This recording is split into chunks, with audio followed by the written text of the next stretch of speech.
बिस्मिल्लाहिर्रहमानिर्रहीम। अज़ीज़ तलबा, discrete mathematics का हमारा ये दूसरा लेक्चर है। इसमें सबसे पहले हम देखेंगे सबसेट क्या है। तो पहले इसकी डेफिनेशन देखते हैं। सबसेट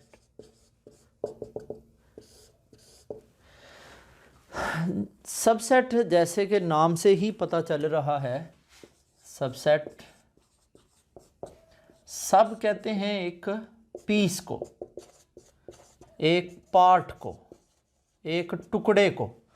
सेट के एक टुकड़े को हम सबसेट कहते हैं। सेट के किसी भी एक हिस्से को सबसेट बोलते हैं। तो पहले इसकी डेफिनेशन देखते हैं क्या है।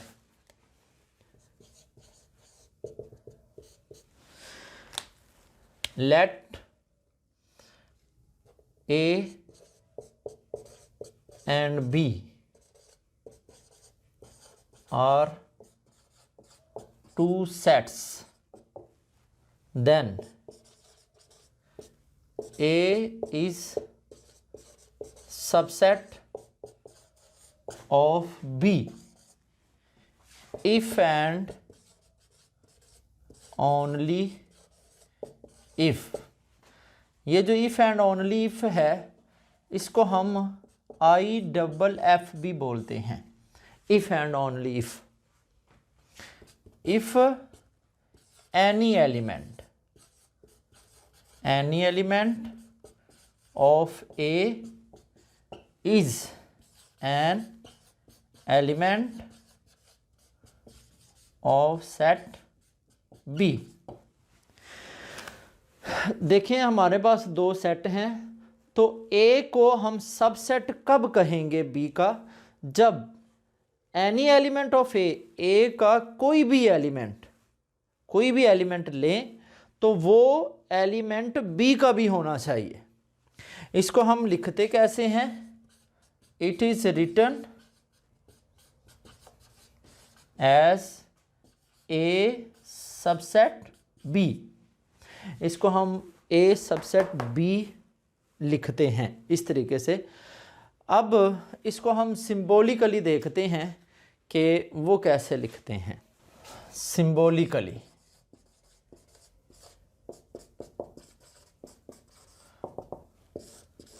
मतलब हमने इसको सिंबल से लिखना है। सबसेट को कैसे लिखेंगे? हम लिखेंगे ए सबसेट बी का कब होगा? If and only if X belongs to set A then x belongs to set B। तो बिल्कुल ये जो हमने डेफिनेशन की है, इसको हमने सिंबल में लिखा है। कैसे? हम सबसेट A को B का कब बोलेंगे? If and only if any element of A। If के बाद any element of A, element को हमने x का नाम दिया है, तो इफ के बाद if any element of A, वो किसका एलिमेंट बी होना चाहिए? बी का। तो इसको हम बोलते हैं ए सबसेट बी। अब इसमें कुछ पॉइंट्स हैं, रिमार्क्स, वो देखते हैं। First point, if B subset A, अगर बी सबसेट हो ए का, then set A is called superset। अगर B सबसेट है तो इधर वाला सेट क्या होगा? सुपरसेट। अच्छा, अब देखें, if B is not a subset of A, मतलब that is B not subset of A, फिर क्या होगा? Then there exist at least one X जो कि बी की बात कर रहे हैं, अगर बी ए का सबसेट नहीं है तो बी में एटलीस्ट वन एलिमेंट होना चाहिए जिसका नाम हमने एक्स रखा है। बी में एक ऐसा एलिमेंट होना चाहिए जो सेट ए में ना हो, सच डैट ये जो एलिमेंट है X does not belongs to set A.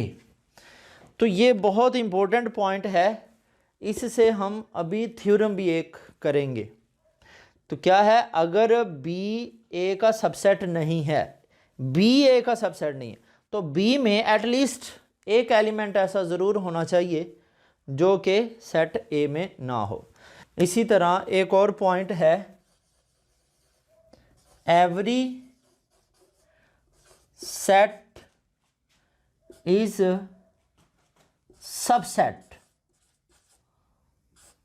Of itself. Her set जो है वो अपने आप का सबसेट ज़रूर होता है। ये भी अभी हम थ्योरम करते हैं, थ्योरम से इसको प्रूफ करेंगे। तो अभी हमने सेट की डेफिनेशन की है और इस डेफिनेशन से ये कुछ पॉइंट हमने अखज़ किए हैं। तो अभी इन पॉइंट्स को और इन डेफिनेशन को एग्जाम्पल से समझने की कोशिश करते हैं। एग्जाम्पल्स,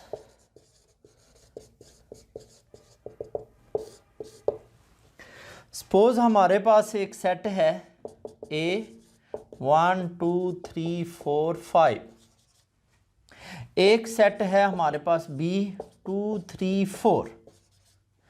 अब देखें, हम बी को सबसेट कहेंगे ए का, क्योंकि जो बी है इसमें जो एलिमेंट हैं वो बिलोंग करने चाहिए सेट ए को भी।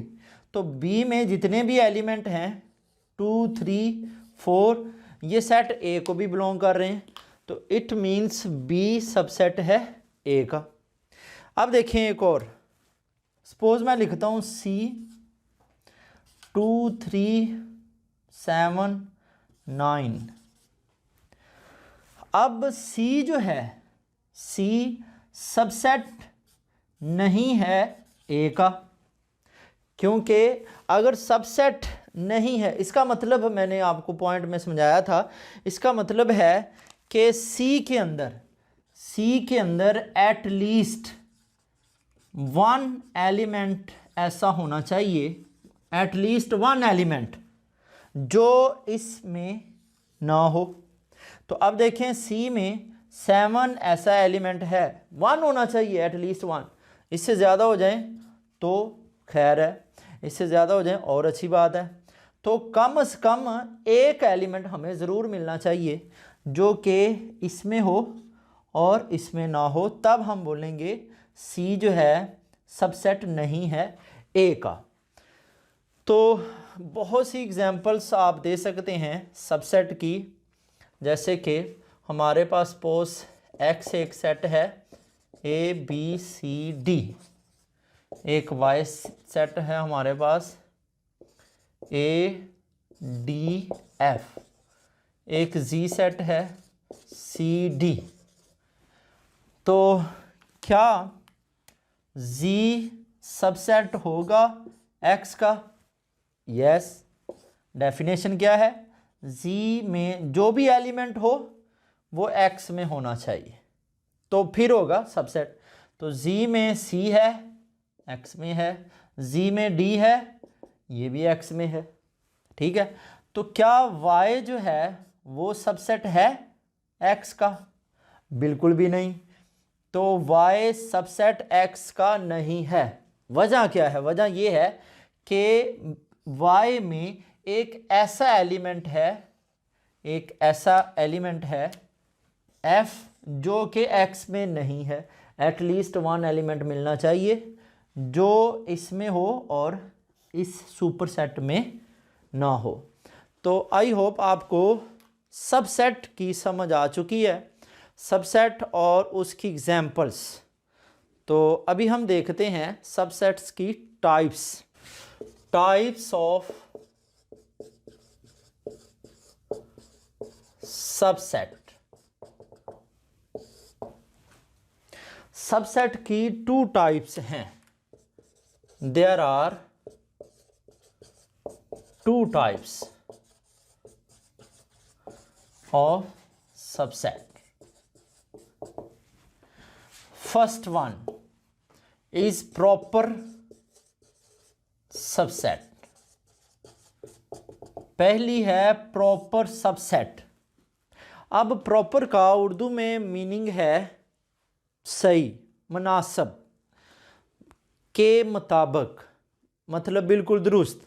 तो अभी हमने ये कहा था कि सबसेट जो होता है वो एक पीस होता है, एक पार्ट होता है, एक उसका हिस्सा होता है। तो अगर उसका हिस्सा हम सही से लेते हैं, ठीक है, तो उसको बोलेंगे प्रॉपर सबसेट। कैसे, इसकी डेफिनेशन पहले देखते हैं। इफ जो B है, suppose B is subset of A। अगर B सबसेट हो A का, मतलब B सबसेट हो A का, एंड कंडीशन प्रॉपर की क्या है, जो B है वो A के इक्वल नहीं होना चाहिए, ठीक है, then B is called proper subset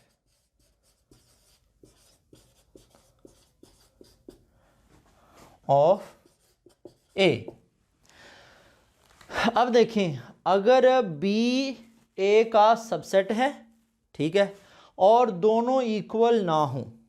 equal ना होने का मतलब ये है कि इधर वाला मैंने आपको कहा था सुपर सेट होता है, बड़ा सेट होता है। तो अगर ये इसके इक्वल नहीं है, इट मीन्स ये रियल में B जो सबसेट है वो छोटा है। इक्वल ना होने का मतलब क्या है, B असल में उसका एक पार्ट है, एक हिस्सा है। तो इसको हम लिखते कैसे हैं, it is written as B proper subset A का। इसको हम इससे डिनोट करते हैं। तो इसकी एग्जांपल देखते हैं। एग्जांपल, सपोज हमारे पास सेट A है, A B C D। Set B हमारे पास है सपोज B C, ठीक है। अब देखें यहाँ पे हमारे पास क्या ये दोनों कंडीशंस, ये वाली और ये वाली, पूरी हो रही है कि नहीं? बिल्कुल हो रही है। कैसे? B सबसेट भी है A का, एंड B जो है वो इक्वल भी नहीं है A के, ठीक है। अगर दोनों कंडीशन पूरी हो रही हैं तो फिर हम कहेंगे भाई B जो है वो प्रॉपर सबसेट है A का। अगर ये दोनों कंडीशन पूरी होती हैं तो देन B क्या होगा, प्रॉपर सबसेट होगा A का। इसी तरह देखते हैं इसकी दूसरी टाइप्स, जो कि है इम्प्रॉपर सबसेट। जी, इम्प्रॉपर सबसेट से ही हमें लग रहा है, इम्प्रॉपर का मतलब ही ये होता है कि जो ठीक ना हो, ठीक है, के मुताबिक ना हो। मतलब कि जो सबसेट है, सबसेट मतलब piece, part of the set, तो जो पार्ट ऑफ द सेट ना लगे, ठीक है, इसको हम बोलेंगे इम्प्रॉपर सबसेट। डेफिनेशन देखते हैं फिर आपको सही समझ आएगी। तो डेफिनेशन क्या है इसकी, बिल्कुल इस तरह इसकी भी हम डेफिनेशन करते हैं। If B is subset of A, B subset A का मतलब B subset A, and B A के इक्वल हो, ठीक है। यहां पे क्या था, B इक्वल नहीं है A के, देन फिर क्या होगा, B is called improper subset of set A, it is denoted by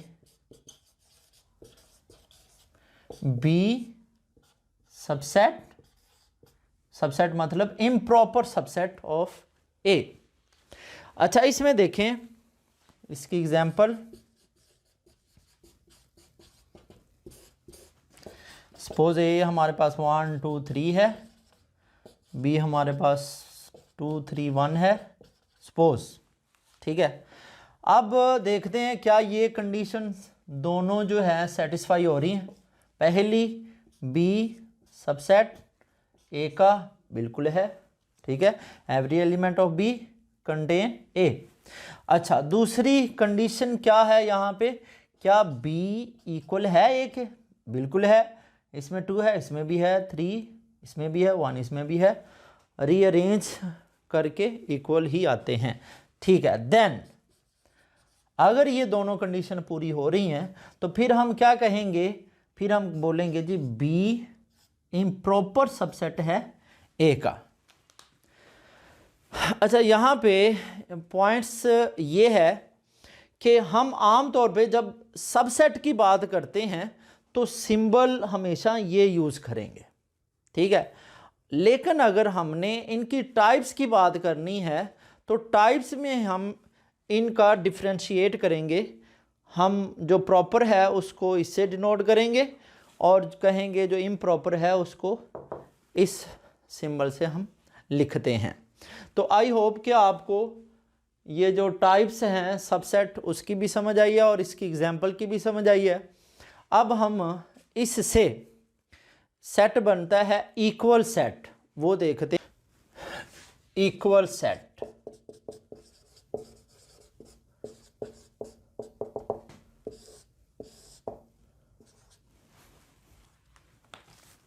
definition देखते हैं। टू सेट्स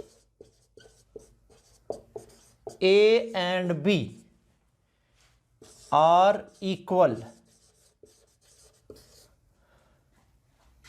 ए इक्वल बी कब? If and only if every element of A is an element of B and इसका उलट भी देखें, every element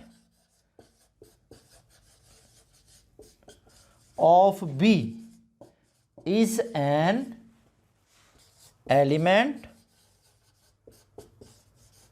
of A।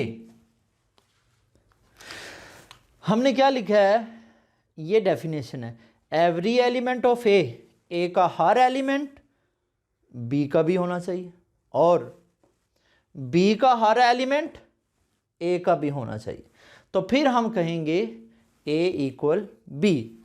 इसको हम it is denoted by A equal B, जैसे कि ब्रैकेट में यहाँ पर भी मैंने लिखा है, ठीक है।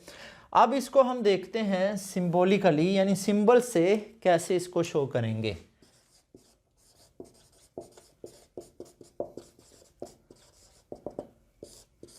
जी बिल्कुल, ये डेफिनेशन हम देखते हैं। A equal B, A equal B कब होगा? If and only if.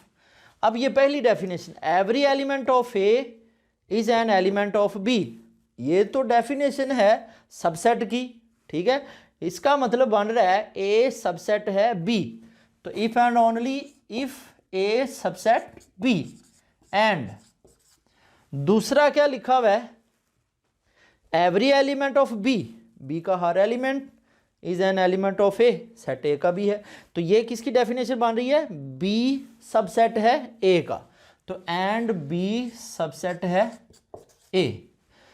तो सिंबॉलिकली अगर ए सबसेट हो बी का, बी सबसेट हो ए का, देन वो क्या होंगे? इक्वल सेट, ठीक है। जैसे कि एग्जाम्पल इसकी देखते हैं। सपोज हमारे पास 1 2 3, बी हमारे पास 3 1 2। ठीक है, तो देखते हैं ये कंडीशन पूरी हो रही है कि नहीं। क्या बी सबसेट है ए का? बिल्कुल है, बी में हर एलिमेंट इसमें भी है। एंड क्या ए भी सबसेट है बी का? बिल्कुल है, ए का हर एलिमेंट बी में भी है। तो हम क्या कहेंगे? हम कहेंगे ए इक्वल है बी। तो इसका मतलब ये है कि सबसेट की मदद से हम डिफाइन करते हैं इक्वल सेट को। तो आई होप इक्वल सेट की आपको समझ आ चुकी है। अब हम देखते हैं इन सबसेट्स की मदद से एक सेट, वो है पावर सेट। पावर सेट, इसकी डेफिनेशन पहले देखते हैं। The power set of a set A is the set of all subsets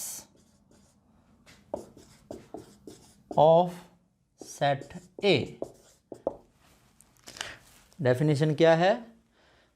A का पावर सेट मतलब क्या होगा? ऐसा सेट है जो कि ए के तमाम सबसेट्स को कंटेन करता हो, जिसमें ए के तमाम सबसेट्स हों। It is written as P of A, मतलब power set of A.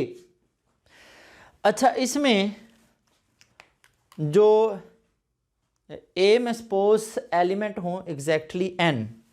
If, यहां पे पॉइंट है note, if set A has exactly N distinct elements, then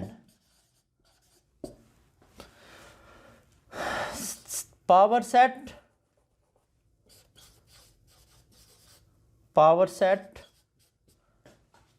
P of A has 2 की power n elements.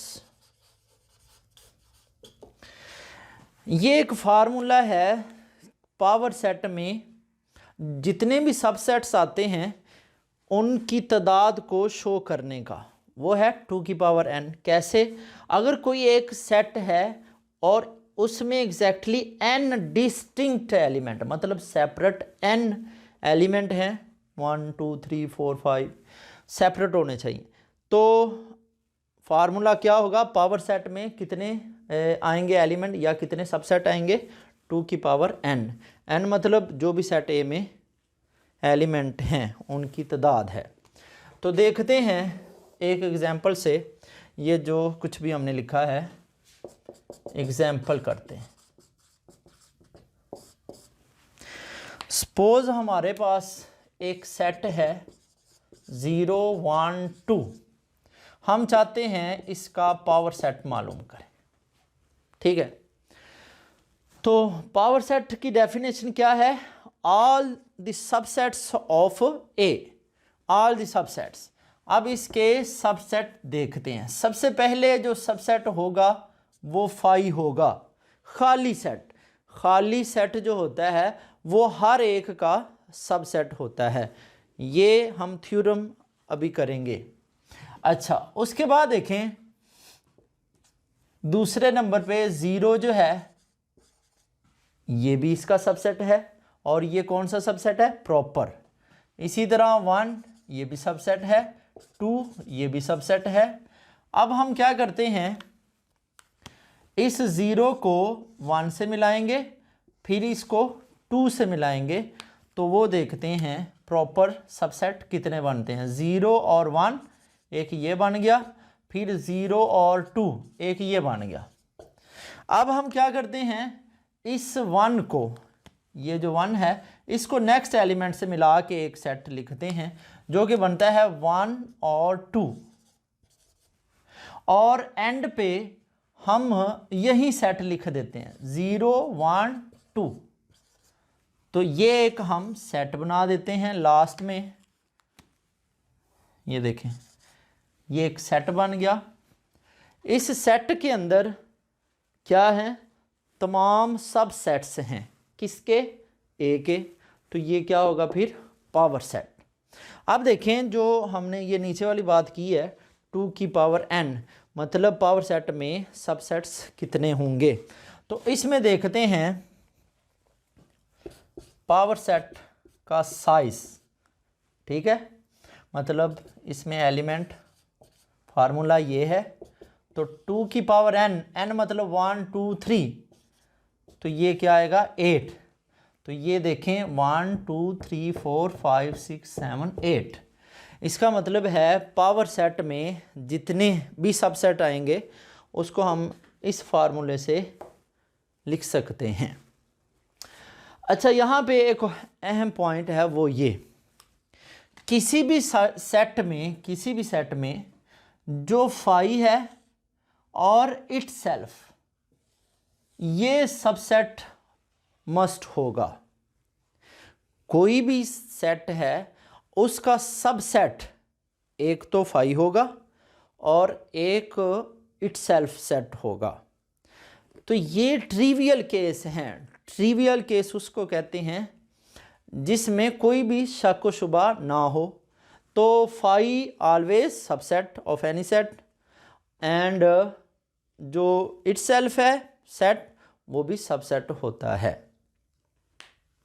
I hope कि आपको power set की समझ आ चुकी। अब हम देखते हैं यूनिवर्सल सेट। यूनिवर्सल सेट, पहले इसकी definition, A set of all elements under consideration is called universal set.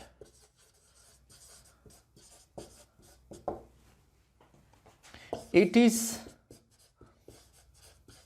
usually denoted as capital U।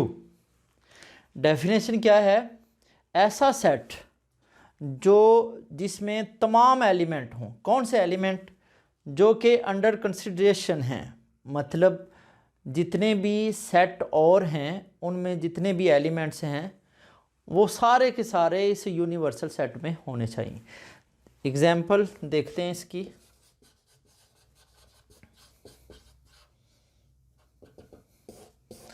Suppose हमारे पास एक सेट है x 1 2 3, एक सेट है y 2 5 7, एक सेट है z, सपोज ये है हमारे पास 9 10 11।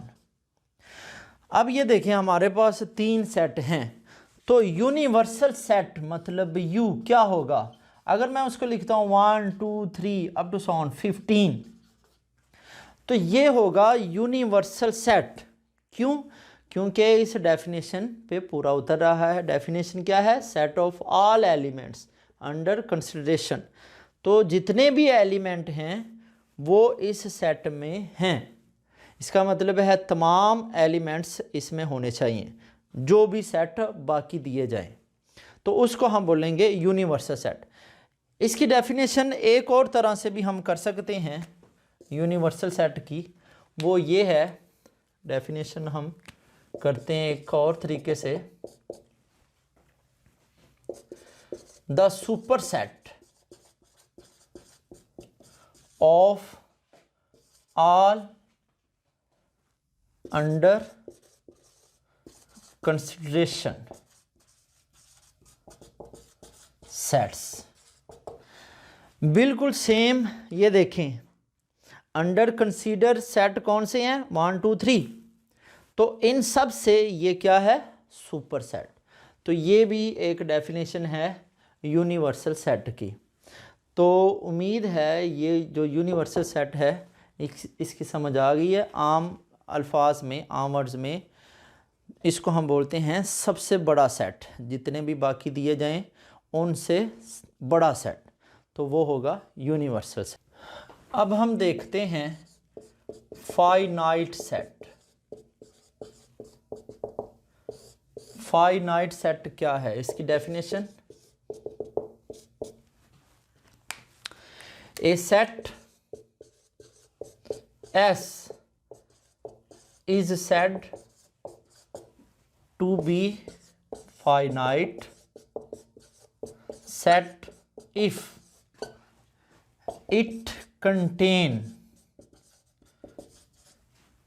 exactly and distinct elements। अगर किसी भी सेट में n डिस्टिंक्ट एलिमेंट्स हैं तो उस सेट को हम क्या बोलेंगे, फाइनाइट सेट। और ये जो n है, where n is non negative integer, ये n क्या होना चाहिए, नॉन नेगेटिव इंटीजर्स होना चाहिए। मतलब 0 हो सकता है, 1 हो सकता है, 2 हो सकता है। किसी भी सेट में एलिमेंट 0 हो सकते हैं, मतलब कोई भी नहीं हो, तो 1 2 3। और ये जो n है,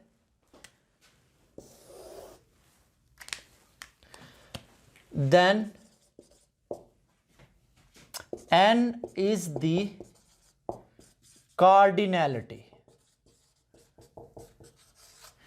कार्डिनैलिटी मतलब size of set S। It is written as S cardinality equal to n। इसका मतलब क्या है, इसका मतलब ये है, एक एग्जाम्पल से देखते हैं। 1 2 3 अप टू 100। अब देखें हमारे पास एक सेट है जिसमें ये एलिमेंट हैं। n का मतलब ये होता है, सिंपल वर्ड्स में n का मतलब ये है कि हमें n आखिरी डिजिट, आखिरी एलिमेंट का पता होना चाहिए। तो अगर हमें किसी भी सेट के आखिरी एलिमेंट का पता है, लास्ट एलिमेंट क्या है, तो इट मीन्स वो सेट क्या होगा, फाइनाइट सेट। तो ये लास्ट एलिमेंट हमें नज़र आ रहा है, लास्ट एलिमेंट जितना मर्जी बड़ा होना चाहिए, तो ये होगा फाइनाइट। अब देखें इसका साइज, इसकी कार्डिनैलिटी क्या होगी, 1 से लेके 100, तो 100 एलिमेंट हैं इसके अंदर, ठीक है, तो इसकी कार्डिनैलिटी 100 होगी। अब इसका जो इन्वर्स है, इसका जो उलट है, वो है इनफाइनाइट सेट। क्या है, infinite set.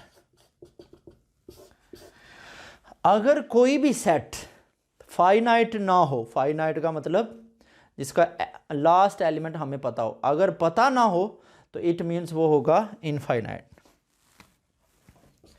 A set is said to be infinite if it is not finite। For example एक सेट हम लिखते हैं 1 2 3 अप टू सो ऑन। अब देखें इस सेट में हमें एग्जैक्टली नंबर नहीं पता, या इसका लास्ट एलिमेंट हमें नहीं पता, तो इसका मतलब है ये सेट फाइनाइट नहीं है। अगर ये फाइनाइट नहीं है तो फिर ये क्या होगा, इनफाइनाइट। तो मुझे उम्मीद है कि आज के लेक्चर की आपको अच्छे से समझ आई है। तो इंशाल्लाह नेक्स्ट लेक्चर में हम थ्योरम इनसे रिलेटेड करने की कोशिश करेंगे।